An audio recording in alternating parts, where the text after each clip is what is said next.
আপনি যদি বশীকরণ করতে করতে ব্যর্থ হন, কোনোভাবেই কোনো কাজ হচ্ছে না, তাহলে এইটা বশীকরণ প্রয়োগ করতে পারেন। নিজে নিজেই প্রয়োগ করলে একদম গ্যারান্টেড আপনি সফলতা লাভ করবেন 3 দিনের মধ্যেই। এটা নারী পুরুষ উভয়ের উপর প্রয়োগ করা যায়, অনায়াসে যে কেউ প্রয়োগ করতে পারবে।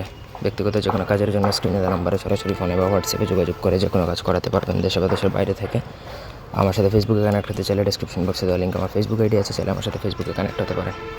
যেটা একটা মন্ত্র, যেটা শনিবার দিন প্রয়োগ করতে হয়। তার আগে আমার পারমিশন বা অনুমতি প্রযোজ্য। অনুমতির জন্য ভিডিওতে 10টা কমেন্ট করলে প্রত্যেককে অনুমতি দেওয়া হবে, যে কেউ এটা প্রয়োগ করতে পারবে। অত্যন্ত সহজ তদবির, এখন আমি আপনাদেরকে এটা বলে দিচ্ছি। স্ক্রিনে যেটা দেখতে পাচ্ছেন, এটা কুফরি মন্ত্র, এই জন্য এটা মানে উচ্চারণ করতেছি না, আশা করি আপনারা বুঝতে পারতেছেন। বিসমিল্লাহ। কিন্তু সেটা আপনি প্রথমত কোথাও নোট করে নেবেন, তারপর এটা মুখস্থ করে নিতে হবে। তারপর শনিবার রাতে 41টা দানা কালো গোলমরিচ নেবেন, মানে 41টা দানা পরিমাণ কালো গোলমরিচ আনবেন। তারপর ওই গোলমরিচের মধ্যে 41 বার উক্ত মন্ত্র পড়বেন। ঠিক আছে? ফলানির জায়গায় ফলানোর জায়গায় আপনার যে যার জন্য করবে এবং দুজনের নাম বলতে হবে।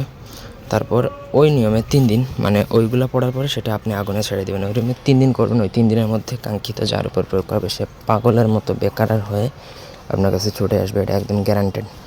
কোনো দুনিয়ার সকল বশীকরণ যদি ব্যর্থ হয়, এই গোলমরিচের বশীকরণ কোনোদিনও ব্যর্থ হবে না, কারণ এটা কুফরি কালাম কোনোদিন ব্যর্থ হয় না। কিন্তু এটা করলে আপনি ইমান হারা হয়ে যাবেন।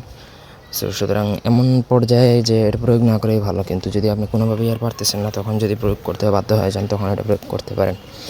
প্রয়োগ করার পূর্বে অবশ্যই আমার অনুমতি নিয়ে মন্ত্র সিদ্ধ করে নেবেন, নাহলে এটা আপনি যার থেকে শিখছেন তার থেকে অনুমতি না নিলে এটা কোনোদিনও এটা কাজ করবে না। তো ছিল আজকের ভিডিও। ধন্যবাদ সবাইকে।